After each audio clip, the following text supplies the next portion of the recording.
Hello HSC ২৫ batch, তোমাদের কি অবস্থা? আশা করি তোমরা সবাই ভালো আছো। তো আমি আজকে তোমাদের রসায়ন প্রথম পত্রের সিকিউ এর পোস্টমর্টেম করব। সিকিউ এর পোস্টমর্টেম করব। তো সিকিউ এর এখানে তো আমি যে টাইপগুলো করাবো এখান থেকে 100% কমন পাবা তোমরা। আশা করি তোমাদের প্রশ্নে যতগুলো সিকিউ থাকবে সবগুলোই তোমরা কমন পাবা। তো দেখো এখানে পঞ্চম অধ্যায় থেকে আমি তোমাদেরকে যা পড়াবো সেটা হলো ভিনেগার। তো আমি কিন্তু এখানে তোমাদের শুধু সিকিউ টাইপগুলোই দেখাই দিব না, এখানে যে টাইপগুলো লিখছি এগুলো একদম শুরু থেকে বেসিক থেকে আলোচনা করে দিব। তাই ভিডিওটি না টেনে পুরোটি দেখো। তারপর দেখো 4 অধ্যায় থেকে আমি যেটা করাবো লাসেতিলিয়ান নীতি, বাফার দ্রবণ, কেপিকেসি, পিএইচ। এই অধ্যায় 5 থেকে তোমাদের কয়টা সিকিউ থাকবে? একটা সিকিউ থাকবে। তারপর 4 অধ্যায় থেকে থাকতে পারে হলো 2টা সিকিউ। কয়টা থাকতে পারে? 2টা সিকিউ থাকতে পারে। তারপর দেখো অধ্যায় 3 যেটা আছে সংকরায়ন, জটিল যৌগ, ফাজানি নীতি, পর্যাবৃত ধর্ম, এই 4টা টপিকসে আমি তোমাদেরকে করাই দিব। এখান থেকে 3টার মতো সিকিউ থাকতে পারে। তারপর দেখো অধ্যায় 2 যেটা আছে কোয়ান্টাম সংখ্যা, তরঙ্গ দৈর্ঘ্য নির্ণয় অর্থাৎ রিডবার্গ সমীকরণ যেটা আছে সেটা। তারপর দ্রাব্যতার গুণফল ও আয়নিক গুণফল এবং শনাক্তকরণ। এখান থেকে কয়টা সিকিউ হইতে পারে? 2টা সিকিউ হইতে পারে। তো আমি এখানে যে টপিকসগুলো লিখছি এই টপিকসগুলো তোমাদের বেসিক থেকে আলোচনা করে দিব এবং সিকিউ এর টাইপগুলো দেখাই দিব। তাই ভিডিওটি না টেনে সম্পূর্ণ দেখো। দেখো ভাইরা, আমরা ফার্স্ট যে অধ্যায় দেখবো তোমাদের কেমিস্ট্রি কত, পঞ্চম অধ্যায়, সব থেকে ইজি অধ্যায়। এখান থেকে অবশ্যই একটা সিকিউ কমন পাবা তোমরা, এটা মাস্ট বি। এখান থেকে কি আসবে? ভিনেগার।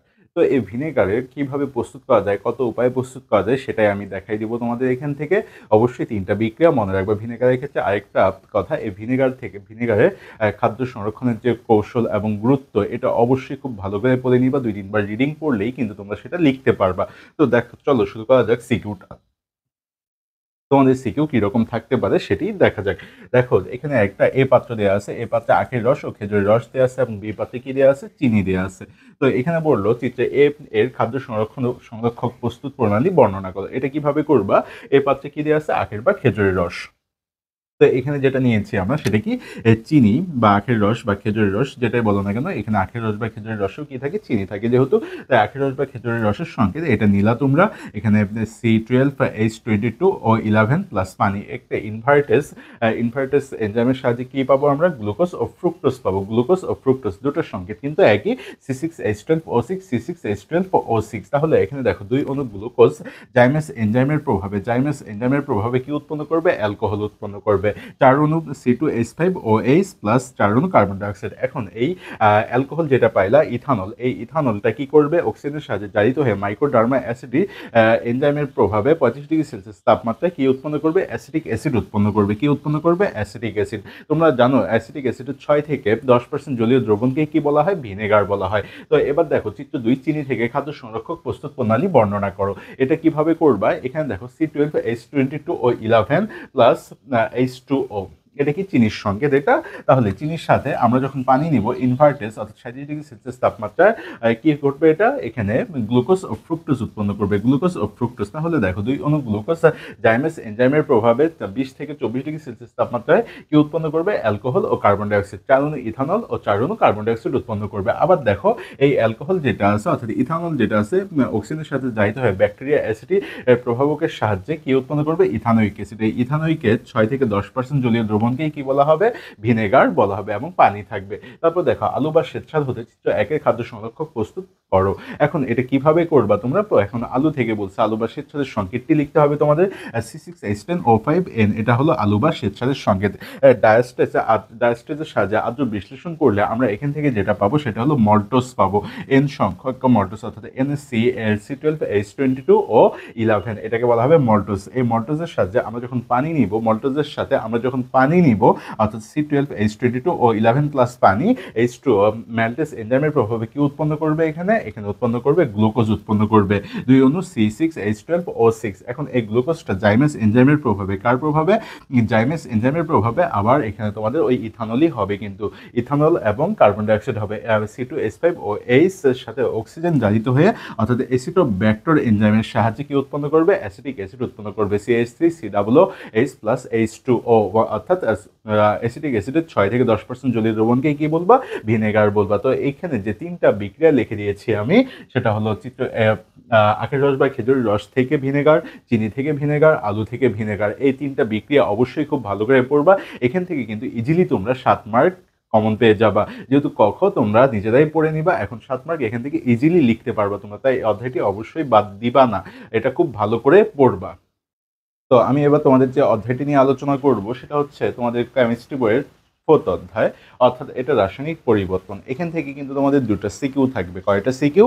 দুইটা সিকিউ থাকবে। এখন এই দুইটা সিকিউ আমি জাস্ট সিকিউ টাইপ দেখাই না দিয়ে কিন্তু এখানে তোমাদের বেসিকটাও আলোচনা করে দিচ্ছি, তাহলে তোমাদের সিকিউগুলো লিখতে সুবিধা হবে। তো দেখো এখানে কি কি টপিকস পড়লে তুমি দুইটা সিকিউ কমন পাবা। লাসাদিলিয়ার নীতি, বাফার দ্রবণ, কেপিকেসি, পিএইচ। কেউ যদি এই 4টা টপিকস ভালো করে দেখে যাও তাহলে কিন্তু দুটা সিকেও অনায়াসেই কমন পাবা তুমি। তো দেখো এখানে লাসাদিলিয়ার নীতি প্রথম যে টপিক্সটা লিখছিলাম এটা নিয়ে আলোচনা করে দিচ্ছি তোমাদের। তো এখানে দেখো লাসাদিলিয়ার নীতি যেটা, সেটা কি? এখানে লাসাদিলিয়ার নীতিটা কি ভাইয়া? লাসাদিলিয়ার নীতি হলো লাশ সাথে নিয়ে যাওয়ার নীতি, আসলে এটা না। লাসাদিলিয়ার নীতি এখানে লাশ বলতে যেটা বোঝানো হয়েছে তাপমাত্রা, চাপ এবং ঘনমাত্রার যে প্রভাবকগুলো আছে এগুলো বোঝানো হয়েছে এখানে।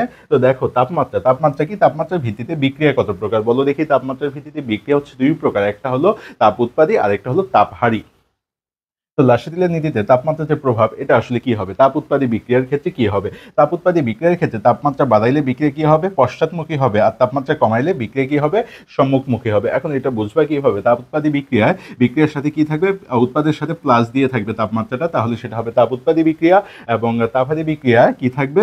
তাপহারী বিক্রিয়া যদি উৎপাদের সাথে থাকে তাহলে মাইনাস, আর যদি এখানে বিক্রিয়কের সাথে থাকে তাপমাত্রাটা তাহলে কিন্তু প্লাস দিয়ে থাকবে। আর ডেলএইচ এর ক্ষেত্রে তাপ উৎপাদী বিক্রিয়া ডেলএইচটা কি হবে? মাইনাস হবে। ডেলএইচটা কি হবে? মাইনাস। আর তাপহারী বিক্রিয়া ডেলএইচটা হবে প্লাস। এখন দেখো এই তাপ উৎপাদী বিক্রিয়ার ক্ষেত্রে তাপমাত্রা বাড়াইলে বিক্রিয়া কি হবে? পশ্চাৎমুখী হবে, আর তাপমাত্রা কমাইলে বিক্রিয়া কি হবে? সম্মুখমুখী হবে। আর তাপহারী বিক্রিয়ার ক্ষেত্রে তাপমাত্রা বাড়াইলে বিক্রিয়া কি হবে? সম্মুখমুখী, আর তাপমাত্রা কমাইলে কি হবে? বিক্রিয়া পশ্চাৎমুখী হবে। এখান থেকে যে কোনো তাপ উৎপাদী বা তাপহারী যে কোনো যদি দুটো লাইন মনে রাখতে পারো তোমরা অনায়াসে এখান থেকে কয়েকটা লাইন কিন্তু লিখতে পারবা ভাইয়ারা। এবার দেখো তোমরা চাপের যে প্রভাবটা আছে, চাপের প্রভাব কখন থাকবে না? বিক্রিয়ক ও উৎপাদ যখন কঠিন হবে, বিক্রিয়ক এবং উৎপাদ যখন কি হবে? কঠিন হবে, তখন চাপের কোনো প্রভাব থাকবে না। এবং মোল সংখ্যা, বিক্রিয়ক ও উৎপাদের যদি মোল সংখ্যার সমান হয়, বিক্রিয়ক ও উৎপাদের মোল সংখ্যা বলতে কি বোঝানো হয়েছে? মনে করো এ প্লাস বি এবং তারপর এটা সি প্লাস ডি, এইখানে এইরকম একটা বিক্রিয়া দেওয়া আছে, তাহলে এটা কত? এক মোল, এটা এক মোল, এটা এক, অর্থাৎ এখানে বিক্রিয়কে কত মোল? 2 মোল, উৎপাদে কত মোল? 2 মোল। যদি এইরকম হয় তাহলে কিন্তু সেখানে চাপের প্রভাব নেই। তাহলে চাপের প্রভাব কোথায় থাকবে? চাপের প্রভাব বেশি মোল থেকে কম মোলের দিকে যাবে, অর্থাৎ চাপ বাড়াইলে কি হবে? বেশি মোল থেকে কম মোলের দিকে যাবে। এই জন্য আমি তোমাদের শর্টকাটে জাস্ট লিখে দিচ্ছি বেশি থেকে কমের দিকে। বেশি থেকে কোথায় যাবে? কমের দিকে, অর্থাৎ বেশি মোল থেকে কোন দিকে যাবে? কমের দিকে। এরপর দেখো ঘনমাত্রাও কিন্তু সেম, বেশি থেকে কোথায় যাবে? কমের দিকে যাবে। তো এখানে তোমাদের কয়েকটা বিক্রিয়া কিন্তু তোমাদের মাথায় রাখতে হবে, সেই কয়েকটা বিক্রিয়াও আমি তোমাদের এখানে বোর্ডে লিখে দিয়েছি। তো দেখো এখানে N2+3H2 এটা কি? অ্যামোনিয়া উৎপাদন পদ্ধতি।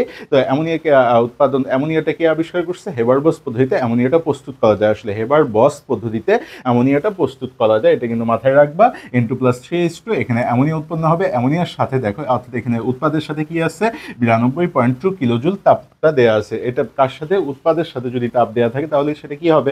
তাপ উৎপাদী বিক্রিয়া হবে। এরপর দেখো নিচে আরেকটা বিক্রিয়া আছে N2O4, এটা কি? বিক্রিয়কের সাথে তাপ দেওয়া আছে, তাহলে এটা কি হবে? তাপহারী হবে। নিচেরটা দেখো PCl5, এটাও কি? বিক্রিয়কের সাথেই তাপ দেওয়া আছে, এটা কি হবে?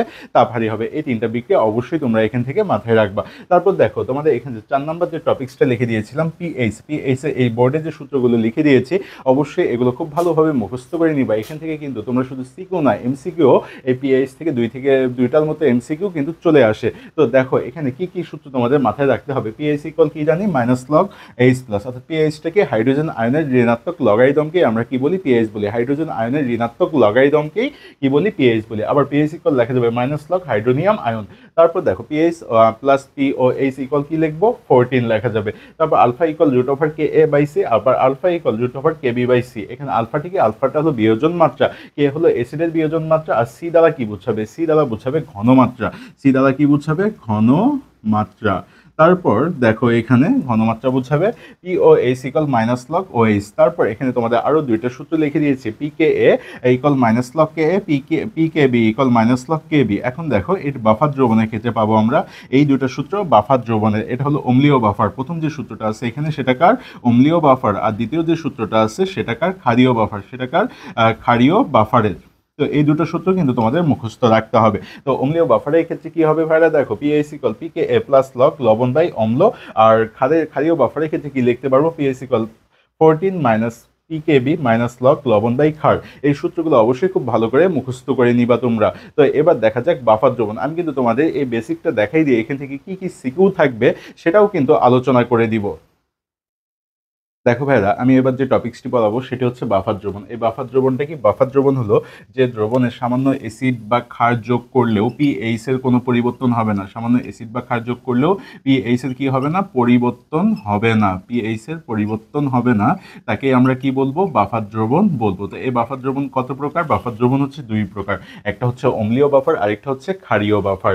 তো অম্লীয় বাফার দেখো এখানে, অম্লীয় বাফারের ক্ষেত্রে কি হবে? CH3COOH অর্থাৎ অ্যাসিটিক অ্যাসিড। এই অ্যাসিটিক অ্যাসিডকে ভাঙলে আমরা কি পাবো? একটা অ্যানায়ন আর একটা ক্যাটায়ন পাবো। তো এটা এখানে লিখে নিচ্ছে, একটা অ্যানায়ন আর একটা ক্যাটায়ন। এখন এটা একটা লবণ নিলাম আমরা, সোডিয়াম। তো এটা একটা আমরা কি নিলাম? লবণ নিলাম, CH3COON। এখন দেখো এটাকে ভাঙলে আমরা কি পাবো? CH3COO মাইনাস এবং সোডিয়াম প্লাস আয়ন পাবো। এখন দেখো এখানে আমরা যদি সামান্য অ্যাসিড যোগ করি, কি যোগ করব? সামান্য অ্যাসিড, অর্থাৎ HCl যদি যোগ করি, এখানে HCl কে ভাঙলে কি পাবো? H প্লাস এবং Cl মাইনাস পাবো। এখন এই H প্লাসটা কার সাথে বিক্রিয়া করবে? H প্লাসটা এটার সাথে বিক্রিয়া করাই দাও, তাহলে কি পাবো আমরা? ওই অ্যাসিডিক অ্যাসিডই পাবো। অর্থাৎ এখানে দ্রবণের কোনো পরিবর্তন হয়েছে না। যদি দ্রবণের কোনো পরিবর্তন না হয় তাহলে কি পিএইচ এর পরিবর্তন হবে না? তাহলে দ্রবণটা কি বলতে পারবো আমরা? বাফার দ্রবণ বলতে পারবো। এরপর দেখো সামান্য ক্ষার নিব, কারণ এখানে কি বলা ছিল? বাফার দ্রবণের সংজ্ঞায় বলা ছিল সামান্য অ্যাসিড বা ক্ষার নিলেও পিএইচ এর কোনো পরিবর্তন হবে না। তো সামান্য ক্ষার হিসাবে কি নিব আমরা? পানি নিব। সামান্য ক্ষার হিসাবে কি নিব? পানি নিব। এখন পানিকে ভাঙো তোমরা, H2O কে ভাঙলে কি পাবো? H প্লাস এবং OH মাইনাস আয়ন পাবো। তো এখানে এই OH যে আয়নটা আছে এটা কার সাথে বিক্রিয়া করবে? H প্লাসের সাথে বিক্রিয়া করবে, করে কি উৎপন্ন করবে? পানি। এটা কিন্তু নিরপেক্ষ হবে। অর্থাৎ এখানে সামান্য অ্যাসিড বা ক্ষার যোগ করলেও এই দ্রবণে, অর্থাৎ অ্যাসিডিক অ্যাসিড দ্রবণের পিএইচ এর কোনো পরিবর্তন হবে না। যদি পরিবর্তন না হয় তাহলে দ্রবণটা কি হবে? বাফার দ্রবণ হবে। এই টপিক্স থেকে কিন্তু তোমাদেরকে আমি সিকো আলোচনা করে দিব। তারপর দেখো ক্ষারীয় বাফার। ক্ষারীয় বাফারের ক্ষেত্রে এখানে অ্যামোনিয়াম হাইড্রোক্সাইড, এই অ্যামোনিয়াম হাইড্রোক্সাইডকে ভাঙলে আমরা কি পাবো? এখানে অ্যামোনিয়াম আয়ন পাবো এবং OH আয়ন পাবো। তারপর এটা একটা লবণ নিলাম, অ্যামোনিয়াম ক্লোরাইড। এই অ্যামোনিয়াম ক্লোরাইডকে ভাঙলে আবার কি পাবো? অ্যামোনিয়াম আয়ন এবং ক্লোরিন মাইনাস পাবো। এখন দেখো এই সেম প্রক্রিয়া, এখানে আবার কি নিব? সামান্য ক্ষার নিব, H2O। H2O কে ভাঙো, ভাঙার পর তোমরা H প্লাস এবং OH মাইনাস আয়ন পাবা। এখন এই OH-টা কার সাথে বিক্রিয়া করবে? এই অ্যামোনিয়াম আয়নের সাথে বিক্রিয়া করবে, করলে কি উৎপন্ন করবে? Ammonium hydroxide. তাহলে কি এই দ্রবণের কোনো পরিবর্তন হলো না? এরপর দেখো সামান্য অ্যাসিড নিব, HCl। এই HCl ভাঙলে আবার কি পাবো? H প্লাস এবং Cl মাইনাস পাবো। এই H-টা কার সাথে বিক্রিয়া করবে? এই OH এর সাথে বিক্রিয়া করবে, অর্থাৎ কি উৎপন্ন করবে? পানি। অর্থাৎ এই ক্ষারীয় বাফার দ্রবণেও আমরা যদি সামান্য অ্যাসিড বা ক্ষার নেই তাহলে ওই দ্রবণের কোনো পরিবর্তন হবে না। আর পরিবর্তন না হলে আমরা তাকে কি বলতে পারি? বাফার বলতে পারি। অর্থাৎ এখানে যেহেতু ক্ষারের ক্ষেত্রে বললাম তাই সেটা হবে ক্ষারীয় বাফার। এরপর যে টপিক্সটি তোমাদেরকে করাবো এটা আমি সিকিউ দিয়ে একদম বুঝাই দিচ্ছি তোমাদেরকে। তার আগে এই সূত্রটা একটু মাথায় রাখবা, কেপি ইকুয়াল কেসি আরটি ডেল এন। এখানে ডেল এন দ্বারা কি বুঝতে হবে? উৎপাদের মোল সংখ্যা মাইনাস বিক্রিয়কের মোল সংখ্যা। তো দেখো আমি এবার তোমাদের কেপিকেসি থেকে যেসব সিকো আসতে পারে ওই টপিকসগুলো আলোচনা করে দিব। কেপিকেসি কিভাবে তোমরা সমাধান করবে, এখান থেকে কি কি প্রশ্ন থাকবে এটা নিয়েই, তো এটাই আমি তোমাদেরকে আলোচনা করে দিব। তো দেখো বোর্ডে একটা সিকিউর নেওয়া হয়েছে, এখানে X5 এখানে বিক্রিয়া করে কি উৎপন্ন করবে? X3 আর X2 উৎপন্ন করবে। আর এটা ডেলের সিকল কি দেওয়া আছে? প্লাস দেওয়া আছে। তো দেখো 30°C তাপমাত্রায় 15 ATM চাপে X5 এর 25% বিয়োজিত হয়। এখানে প্রথমে যেটা বলছে কেপি ও কেসি এর রাশিমালা প্রতিপাদন করো। তার আগে তোমরা ভরক্রিয়ার সূত্রটা মনে রাখবা। ভরক্রিয়ার সূত্র এখানে কে ইকুয়াল যেটা লেখা যাবে উৎপাদ বাই বিক্রিয়ক, এটা অবশ্যই মাথায় রাখবা। উৎপাদ বাই বিক্রিয়ক, উৎপাদ ডিভাইডেড বিক্রিয়ক, কারণ এটা কেপি এবং কেসি দুটাতেই লাগবে তোমাদের। তো এখানে দেখো কেপি ও কেসির ক্ষেত্রে আমরা প্রথমে কেপিটা নির্ণয় করব। কেপিটা কিভাবে নির্ণয় করব? যে বিক্রিয়াটা দেওয়া আছে সেটাই লিখে নিলাম এখানে। তারপর যে কাজটা করবো প্রাথমিক অবস্থা এবং সাম্যাবস্থা। প্রাথমিক অবস্থায় এটা ভাঙবে না যেহেতু, তাই এখানে কি হবে? 1 হবে আর এটা 0 হয়ে যাবে। এই দুটো কি থাকবে? 0, অর্থাৎ উৎপাদগুলো কি হবে? প্রাথমিক অবস্থায় 0ই থাকবে কিন্তু যে কোনো বিক্রিয়ার ক্ষেত্রে। তারপর দেখো সাম্যাবস্থায় তুমি কি করবে? এটা ধরলাম আমরা x আর এটাও কি ধরলাম x, তাহলে কি হবে? 1 মাইনাস x হবে। তো এখানে মোট মোল সংখ্যা, কেপি এর ক্ষেত্রে একটা লাইন বেশি লিখতে হয় কেসি এর থেকে, সেটা কি? মোট মোল সংখ্যা। মোট মোল সংখ্যা কি করবা? এই যে এখানে যেগুলো পাইলাম মোলগুলো, এগুলো সবগুলো কি করবা? যোগ করে দিবা। তাহলে 1 minus x plus x plus x, এটা যোগ করলে কি পাবো? 1 প্লাস এক্স পাবো আমরা। এরপর দেখো X5 এর আংশিক চাপ, আংশিক চাপের ক্ষেত্রে কি করবো? এখানে যেটা আছে সাম্যাবস্থায় 1 মাইনাস এক্স, এটা 1 minus X divided 1 plus x দিলাম। আর ইন্টু দিয়ে কি হবে? পি হবে, যেহেতু চাপ নির্ণয় করতেছি তাই কি হবে? পি হবে। X3 এর আংশিক চাপ সেম ভাবে x divided 1 plus one plus x into P. তারপরে এক্স টু এর ক্ষেত্রে আংশিক চাপ সেমভাবেই আমরা লিখে নিব এই এক্স, তারপরে মোট মূল সংখ্যা যেটা পেলাম one plus x into P. এখন দেখো কেপি আমরা কিভাবে নির্ণয় করব, একটু আগেই তোমাদেরকে ভরক্রিয়ার সূত্রটা আমি বলে দিয়েছিলাম। সেটা কি ছিল, উৎপাদ বাই বিক্রিয়ক ছিল। তো এখানেও দেখো আমরা উৎপাদ কি আছে, এক্স থ্রি আছে এবং এক্স টু আছে। এটার ক্ষেত্রে আমরা কি করব, এখন উৎপাদে দেখো এখানে পি এক্স থ্রি এবং পি এক্স টু এটা নিলাম উৎপাদে, KP equal P X three into P x two divided এখানে বিক্রিয়ক যেটা আছে পি এক্স ফাইভ। এখন এই মানগুলো বসাই দিলাম, এখানে যে মানগুলো পাইছি আমি সেই মানগুলো এখানে বসাই দিলাম। বসাই দিলে আমরা এখানে কি পাবো, x two p one minus x square, এটাই হলো কেপি, এটাই কি কেপি। তারপর আমরা নির্ণয় করব কেসি। কেসি এর ক্ষেত্রে যে কাজটা করবা, এই সাম্যাবস্থা পর্যন্ত লিখে নিবা, আগে সাম্যাবস্থা পর্যন্ত লিখে নিবা, এটা যা হবে তাই লেখার পর তোমরা যে কাজটা করবে, এখানে এক্স ফাইভের ঘনমাত্রা, ঘনমাত্রা কি দেখো, এক্স ফাইভের সাম্যাবস্থা কি ছিল, ওয়ান মাইনাস এক্স ছিল, আর ঘনমাত্রা বের করতে গেলে কি করতে হবে, ভি দ্বারা ভাগ করে দিতে হবে। এরপর দেখো এক্স থ্রি এর ঘনমাত্রা কি করব, এখানে কি পাইছি, সাম্যাবস্থায় এক্স থ্রি এক্স পাইছি, এক্স এখানে কি হবে, এক্স বাই ভি হবে, অর্থাৎ আয়তন দ্বারা ভাগ হবে। এক্স টু এর ক্ষেত্রে সেম ভাবে আমরা এখানে কি পাইছি, এক্স, তাহলে এক্স বাই ভি হবে। এখন কেসি নির্ণয় করব কিভাবে, ওই সেম প্রক্রিয়া, ভরক্রিয়ার সূত্রটা যদি মাথায় থাকে তোমাদের, উৎপাদ বাই বিক্রিয়ক হবে। এখানে উৎপাদ হলো এক্স থ্রি ও এক্স টু, তাহলে এখানে দেখো বিক্রিয়ায় কিন্তু দেওয়া আছে এক্স থ্রি এবং এক্স টু, এটা কি উৎপাদ হবে এইটা। তাহলে এখান থেকে আমরা কি লিখতে পারবো, এইটা যে মানগুলো পাইছি ওগুলো বসে দাও, X by V into X by V divided বিক্রিয়ক one minus X divided V. তাহলে এটা ক্যালকুলেশন করলে আমরা পাবো X square divided one minus X into V. এবার দেখো দ্বিতীয় আরেকটি প্রশ্ন নেওয়া হয়েছে, সেটা হলো উদ্দীপকের সিস্টেমের মোট চাপ কত হলে এক্স ফাইভ এর 30% বিয়োজিত হবে। তাহলে এটা প্রথমে তোমাদেরকে এক্স ফাইভের যে বিক্রিয়াটা আছে, অর্থাৎ এই বিক্রিয়াটা কি বের করতে হবে, কেপি বের করতে হবে। তো যেহেতু আমি কেপি এখানে বের করে নিয়েছিলাম আগে, তোমাদের কিন্তু এই ধাপটুকু পর্যন্ত পড়তে হবে আবার এই প্রশ্নটার ক্ষেত্রে। করার পর তোমরা এখানে কেপি যেটা লিখবা, এখানে যে মানটা পাইছো সেটাই আমি এখানে লিখে দিয়েছি, KP equal x square P in divided one minus x square.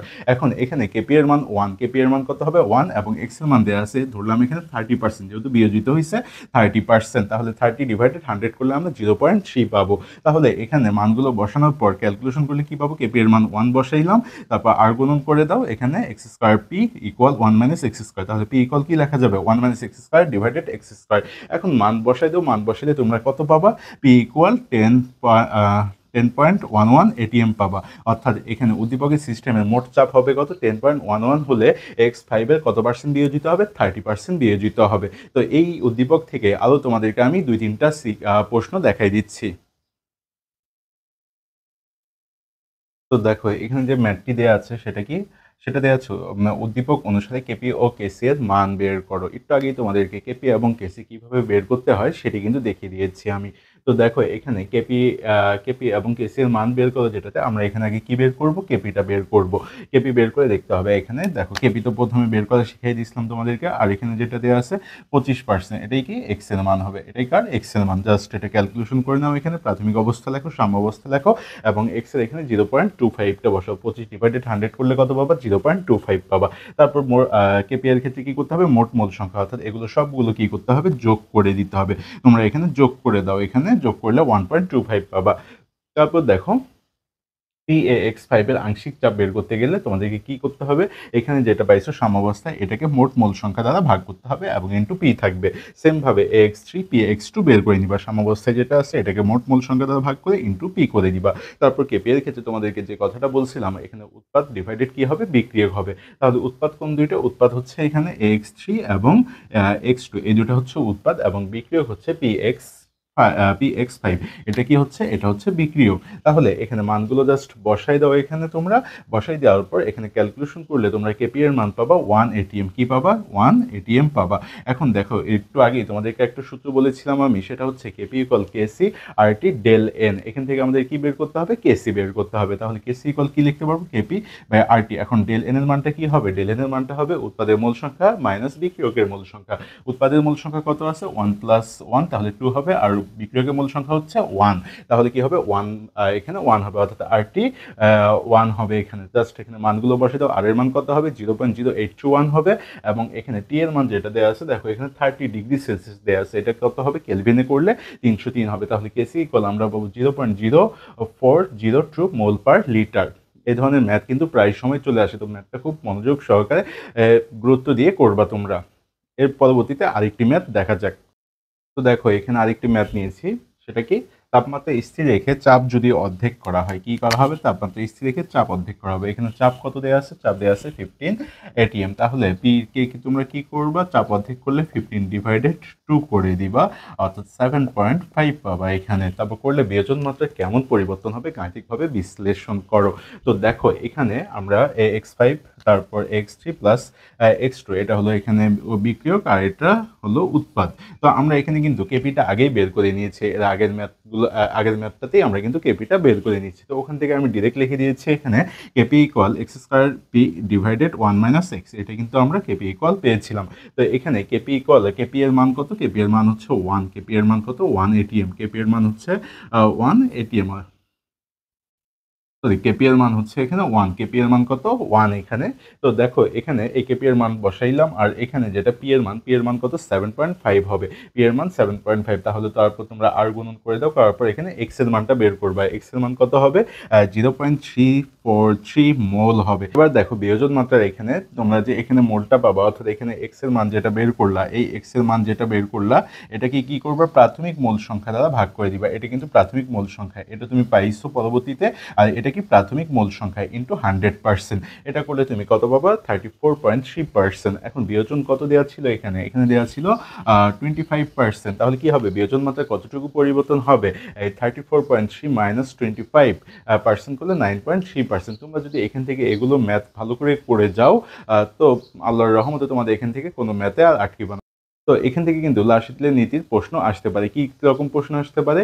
এর উৎপাদন বৃদ্ধি করতে তোমার পদক্ষেপ কি কি হবে, বা এর উৎপাদ কিভাবে বৃদ্ধি করা যায় সেটি ব্যাখ্যা করো। তো সেটি কিন্তু আমাদের লাসিটলের নীতির আলোকেই ব্যাখ্যা করতে হবে। তো এবার আমরা যে টাইপটি শিখবো দেখবো সেটা হচ্ছে বাফার দ্রবণ এবং পিএইচ।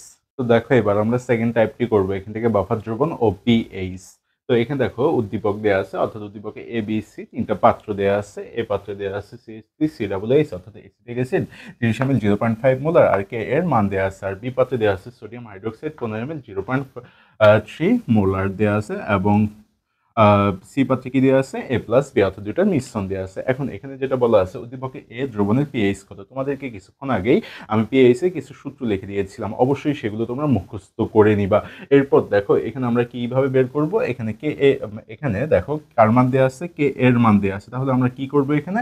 এবং ঘনমাত্রা দেওয়া আছে 0.5। তাহলে আলফা ইকুয়াল আমরা কি লিখতে পারবো? Root over K A by C. এখন কে এর মান বসাই দাও এবং সি ঘনমাত্রার মান বসাই দিলে আমরা এটা পাবো। এখন দেখো এইচ প্লাস ইকুয়াল আমরা কি লিখতে পারবো? এইচ প্লাস ইকুয়াল লিখতে পারবো আলফা সি অর্থাৎ বিয়োজন মাত্রা ইন্টু ঘনমাত্রা লিখতে পারবো। তাহলে বিয়োজন মাত্রা কত বের করলাম এখানে? 0.006, এবং ঘনমাত্রা কত দেওয়া আছে? 0.5 দেওয়া আছে।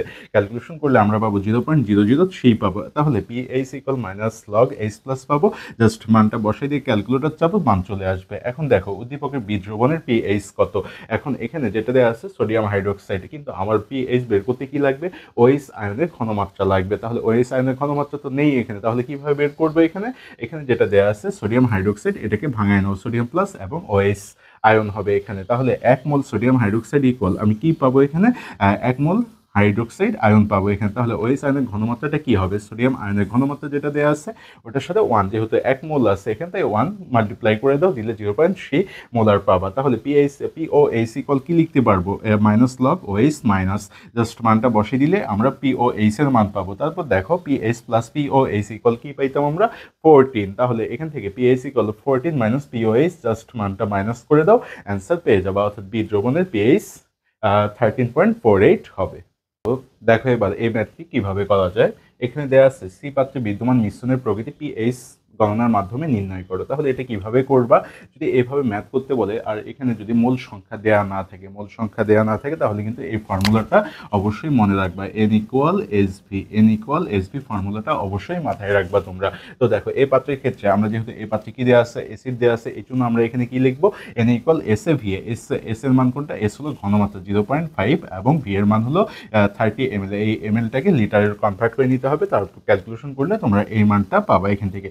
বি পাত্রের ক্ষেত্রে সেমভাবে N B equal S B VB, তাহলে দেখো এখানে এস এর মান যেটা দেওয়া আছে 0.3 এবং ভি এর মান দেওয়া আছে 15 ml, এমএলটাকে লিটারে কনভার্ট করে নিয়ে ক্যালকুলেশন করলে তোমরা একটা মান পাবা। এখন দেখো এখানে যে দুইটা পাত্র দেওয়া আছে, এই দুইটা পাত্রে যে দুটো এখানে যৌগ দেওয়া আছে, এখানে দেওয়া আছে অ্যাসিটিক অ্যাসিড এবং সোডিয়াম হাইড্রোক্সাইড, এই দুটো বিক্রিয়া করাইতে হবে। এখানে বিক্রিয়া করাইলে তোমরা এটা পাবা। এখন দেখো এখানে অ্যাসিড এবং ক্ষার বিক্রিয়া করলে আমরা কি পাবো, লবণ পাবো ও পানি পাবো। তো এখানে যেটা করবা, এটা কত মোল বিক্রিয়া করছে, 1 মোল। সমতাকলন কিন্তু অবশ্যই করে নিতে হবে, এটা 1 মোল, এটাও 1 মোল, এটাও 1 মোল, তাহলে আমরা লিখতে পারবো 1 মোল আংশিক সমান 1 মোল, আংশিক সমান এটা লিখতে পারবো। তাহলে দেখো এখানে আমরা যে এ এবং বি পাত্রে বের করলাম মোল সংখ্যা, যার মোল সংখ্যা কম হবে সেটা আমরা এখানে লিখবো, যার মোল সংখ্যা কম হবে। কার মোল সংখ্যা কম, 0.0045, এটার মোল সংখ্যা কম, আর এটার মোল সংখ্যা দেখো 0.01, তার মানে এটা বেশি আছে। যেহেতু এটা কম তাই আমরা এখানে লিখবো 0.0045 মোল এখানে অ্যাসিটিক অ্যাসিড, তারপর শুধু করে দিবা, কপি পেস্ট করবা 0.0045 মোল সোডিয়াম হাইড্রোক্সাইড, সেমভাবে 0.0045 মোল CH3COON, এভাবে লিখে দিবা। তাহলে দেখো এখানে অবশিষ্ট কে আছে, অবশিষ্ট অবশ্যই অ্যাসিড আছে, কারণ এখানে ক্ষার যেটা বের করছিলাম সেটাকে পুরাটাই বিক্রিয়া করে ফেলছে। তাহলে এখানে অবশিষ্ট অ্যাসিড এটা। তোমরা কিন্তু এভাবেও দ্রবণটা বের করতে পারো, সেটা অম্লীয় হবে না, ক্ষারীয় হবে। যেহেতু এখানে অবশিষ্ট অ্যাসিড আছে তাই সেটা কি হবে, অম্লীয় বাফার। যদি এই প্রশ্নটাতেই বলতো তোমাদেরকে এখানে সামান্য অ্যাসিড বা ক্ষার যোগ করলে পিএইচ এর পরিবর্তন হবে কিনা, তোমরা এইভাবে বের করে সেখানে কিন্তু এটা অম্লীয় বাফার, যেহেতু অম্লীয় বাফারের যে ক্রিয়া কৌশল একটু আগেই তোমাদেরকে দেখাই দিলাম, ওটা যদি লিখে দাও তাও হবে। যেহেতু এখানে বলছে পিএইচ গণনার মাধ্যমে, তাই কিন্তু আমাদের পিএইচটা বের করতে হবে। যেহেতু এটা অম্লীয় বাফার তাই আমাদেরকে কি করতে হবে, অম্লীয় বাফারের পিএইচটাই লিখতে হবে। সেক্ষেত্রে আমরা কি জানি, pH equal PKA plus log লবণ বাই অম্ল। তো এখানে পিকে এর মান তো দেওয়া নাই, কিন্তু দেখো কে এর মান দেওয়া আছে, তাহলে আমরা পিকেএ ইকুয়াল কি লিখতে পারবো, মাইনাস লগ কে এ। জাস্ট এখানে কে এর মানটা বসাই দাও, এবং এখানে লবণের মান যেটা দেওয়া আছে, লবণের মান কোনটা, এখানে দেখো লবণের মান হবে এইটা 0.0045 ডিভাইডেড অম্লের মান কত পাইছি আমরা, অম্লের মান পাইছি এখানে 0.0105, অর্থাৎ এখানে বিয়োগ করে যেটা পাবা সেটা হলো অম্লের মান। অবশিষ্ট অম্ল যেটা থাকবে সেইটা এখানে ক্যালকুলেশন করলে 4.3, অর্থাৎ 7 এর নিচে থাকলে সেটা কি হবে, অম্ল হবে বা অ্যাসিড হবে, বা 7 এর উপরে চলে গেলে সেটা কিন্তু ক্ষার হবে। আর ডিরেক্ট যদি 7 হয় সেটা কিন্তু নিরপেক্ষ হবে পিএইচ। এটা কিন্তু মাথায় রাখবা তোমরা, পিএইচ এর মান যদি 7 এর কম হয় তাহলে সেটা হবে অ্যাসিডীয় বা অম্ল, আর ডিরেক্ট 7 হলে সেটা হবে নিরপেক্ষ, আর 7 এর উপরে চলে গেলে পিএইচ এর মান সেটা হবে ক্ষারীয়। এই তথ্যটা অবশ্যই তোমরা মাথায় রাখবা। দেখো ভাইরা, আমি এবার তোমাদের যে অধ্যায়টি নিয়ে আলোচনা করব সেটা হচ্ছে গুণগত দর্শন। এই গুণগত দর্শন থেকে তোমাদের কি কি টপিকস পড়তে হবে এবং কি ধরনের সিকিউ আসবে সেটা কিন্তু আমি দেখাই দিব। তো আগে টপিকসগুলো দেখাই দিব, তারপর সিকিউ এখান থেকে কি কি সিকিউ আসবে সেটা দেখাই দিব। তো দেখো এখানে যেটা প্রথমে যেটা মাথায় রাখবা সেটা হলো রিডবার্গ ধ্রুবকের যে সমীকরণটা আছে, এখান থেকে তরঙ্গ দৈর্ঘ্য এবং তরঙ্গ সংখ্যা নির্ণয়, এই সমীকরণটা অবশ্যই তোমরা মনে রাখবা। তো এখানে lambda equal nu bar equal R is 1 divided n1 square minus n2 square. এখানে ল্যামডাটা কি, ল্যামডা দ্বারা বুঝাবে, এখানে ল্যামডা দ্বারা কি বুঝাবে, তরঙ্গ দৈর্ঘ্য। ল্যামডা দ্বারা বুঝাবে তরঙ্গ দৈর্ঘ্য এবং নিউ বার দ্বারা বুঝাবে তরঙ্গ সংখ্যা। অবশ্যই এখান থেকে এই আরএইচ এর মানটা মাথায় রাখবা। আরএইচ ইকুয়াল কি, রিডবার্গ ধ্রুবক। এই রিডবার্গ ধ্রুবক সেন্টিমিটার এবং মিটারে দুটাই মনে রাখবা। 1.097 ইন্টু 10⁵ এটা হলো পার সেন্টিমিটার, এবং 10⁷ হলে সেটা হবে পার মিটারে। এখন এখান থেকে মাঝে মাঝে আসবে এটা কি দৃশ্যমান হবে কিনা, তরঙ্গটা দৃশ্যমান হবে কিনা, সেক্ষেত্রে তোমাদেরকে কিন্তু এই আলোর তরঙ্গ দৈর্ঘ্যগুলো মাথায় রাখতে হবে, অর্থাৎ দৃশ্যমান আলোর তরঙ্গ দৈর্ঘ্যগুলো মাথায় রাখতে হবে। এখানে দৃশ্যমান আলোর তরঙ্গ দৈর্ঘ্য কত, 380 থেকে 780 ন্যানোমিটার, 380 থেকে 780 ন্যানোমিটার। এটার মধ্যে কি কি আছে, বেগুনি, নীল, আসমানি, সবুজ, হলুদ, কমলা, লাল, এগুলো তরঙ্গ দৈর্ঘ্যও কিন্তু মাথায় রাখতে হবে তোমাদের। তারপর এখান থেকে সিরিজ আসবে n1 এবং n2 মান। এখন এটা কোন সিরিজে অবস্থিত সেটাও কিন্তু মাঝে মাঝে তোমাদেরকে নির্ণয় করতে বলে। এখান থেকে একমাত্র সিরিজ হলো বামার সিরিজ, যেটা হলো দৃশ্যমান। বামার সিরিজটা কি, দৃশ্যমান, এটা কিন্তু অবশ্যই মাথায় রাখবা। বামার সিরিজটা কি, দৃশ্যমান। তারপর এখানে লাইমেন n1 ইকুয়াল 1 হবে, বামারে n1 ইকুয়াল 2 হবে, প্রেস্টেনে n1 ইকুয়াল 3, ব্র্যাকেটে n1 ইকুয়াল 4, ফ্রন্টে n1 ইকুয়াল 5 হবে। তারপর দেখো এখান থেকে কেএসপি এবং কেআইপি তোমরা কিভাবে নির্ণয় করবা সেটা দেখাই দিচ্ছে, এবং এটা দিয়ে কিভাবে সিকিউ করবা সেটাও আমি দেখাই দিব পরবর্তীতে। তো দেখো এখানে ম্যাগনেসিয়াম ক্লোরাইড নেওয়া হয়েছে, এই ম্যাগনেসিয়াম ক্লোরাইডকে প্রথমে ভেঙে নাও, আয়ন অবস্থায় রূপান্তরিত করে নাও, Mg2+ প্লাস 2Cl মাইনাস হবে। তাহলে এখানে কেএসপি নির্ণয় করতে গেলে কি হবে, কেএসপির ক্ষেত্রে মাথায় রাখবা 2C, এখানে Mg2 প্লাস ইন্টু 2Cl উপরে কি হবে স্কয়ার হয়ে যাবে, অর্থাৎ সামনে যেটা থাকবে এটা কিন্তু উপরে পাওয়ার হিসাবে চলে যাবে। তো এখানে ম্যাগনেসিয়াম যেটা আছে সেটাকে S দিলাম এবং 2Cl কে 2S আর উপরে স্কয়ার ছিল স্কয়ার দিলাম, তাহলে কি হবে 4S কিউব হবে। এটা যদি এখন KIP নির্ণয় করতে বলে তাহলে কি করতে, তোমরা KIP নির্ণয় করতে বললে KIP নির্ণয় করতে বললে কি লিখতাম, ম্যাগনেসিয়াম 2 প্লাস এবং এই ক্লোরিনের সামনে যেটা আছে এটার সামনে থাকতো না, এটা কি হয়ে যেত শুধু পাওয়ার, কেআইপির ক্ষেত্রে ওটা শুধু পাওয়ার হয়ে যাবে, সামনে থাকবে না, এটা মাথায় রাখবা। আর এখানে দেখো কোয়ান্টাম সংখ্যা কাকে বলে, কোয়ান্টাম বলবিদ্যা পরমাণুর আকার আকৃতি ত্রিমাত্রিক দিকবিন্যাস ও ঘূর্ণন সংখ্যা প্রকাশ করাকে আমরা কি বলি, কোয়ান্টাম সংখ্যা বলি। প্রথম কোয়ান্টাম সংখ্যাকে এন দ্বারা প্রকাশ করা হয়, সহকারী কোয়ান্টাম সংখ্যাকে এল দ্বারা, ম্যাগনেটিক কোয়ান্টাম সংখ্যাকে এম, স্পিন কোয়ান্টাম সংখ্যাকে এস, অর্থাৎ কোয়ান্টাম সংখ্যা কত প্রকার, 4 প্রকার। এখন দেখো এমনিতে একটা দেখাই দিচ্ছে, এটা দিয়েও একটা সিকিউ দেখাই দিব তোমাদেরকে। n ইকুয়াল 2 হলে এল এর মান কি হবে, এল এর মান হবে 0 1, এল এর মান হবে 0 1, অর্থাৎ এল এর মানটা হবে n-1, কি হবে n-1।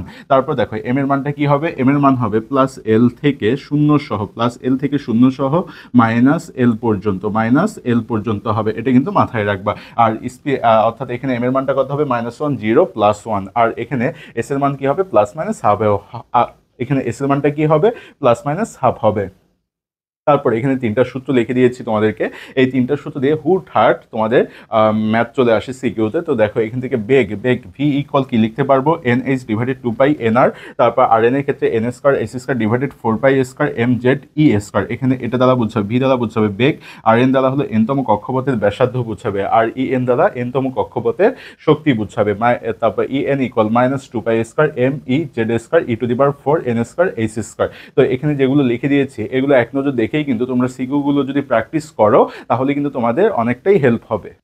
দেখো বোর্ডে একটি দ্রব্যতার গুণফলের সিকিউ নিয়েছি, তোমরা এই টাইপেরই সিকিউ সবগুলো থাকবে, তোমরা তাও বোর্ড সিকিউ এই ধরনের 4 থেকে 5টা প্র্যাকটিস করবে ভালো করে। এখানে একটা নিয়েছি, এটা দেখাই দিচ্ছি তোমাদেরকে।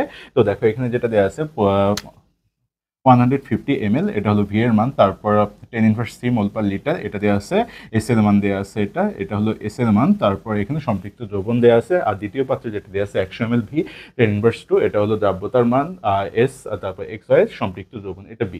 এখন দেওয়া আছে 25 ডিগ্রি সেলসিয়াস তাপমাত্রায় MY3 এর কেএসপি 1.9 ইন্টু 10⁻13 এটা দেওয়া আছে। এখন এখানে প্রশ্ন যেটা বলছে এ পাত্রের ক্ষেত্রে MnC লবণের দ্রাব্যতার গুণফল বের করো, তাহলে MnCটাকে প্রথমে আমরা কি করব, ভাঙাই নিব, M3 plus plus 3n minus. এখন KSP কিভাবে বের করবো একটু আগেই তোমাদেরকে দেখাই দিয়েছিলাম, M3 plus into 3n minus, আর এখানে কি হবে, এই সামনে যা থাকবে এটা পাওয়ার হিসেবে উপরে চলে যাবে, তারপর বসে দাও S ইন্টু 3s কিউব, তারপর ক্যালকুলেশন করলে 27s টু দি পাওয়ার 4, এই এস এর মানটা কি হবে 10⁻³ বসে দিয়ে ক্যালকুলেশন করলে অ্যান্সার পেয়ে যাবা।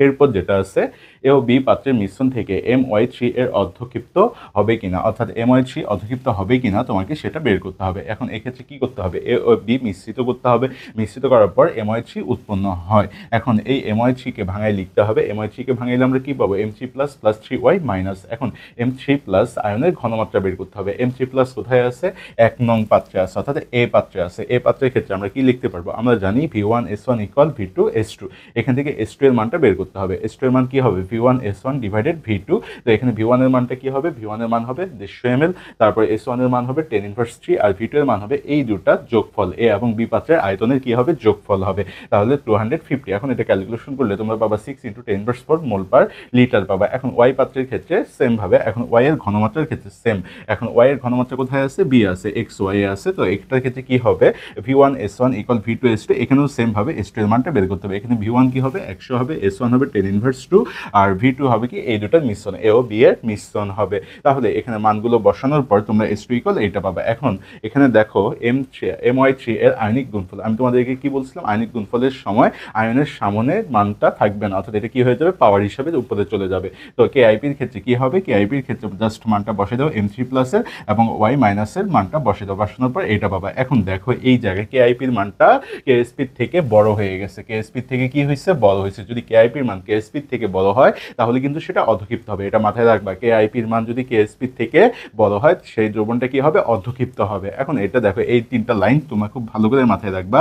কেআইপি লেস দেন কেএসপি হলে দ্রবণটি কি হবে? অসম্পৃক্ত হবে। কেআইপি ইকুয়াল কেএসপি হলে দ্রবণটা কি হবে? সম্পৃক্ত হবে। কিন্তু কেআইপি গ্রেটার দেন কেএসপি হলে দ্রবণ থেকে দ্রব্য কি হবে? অধক্ষিপ্ত হবে।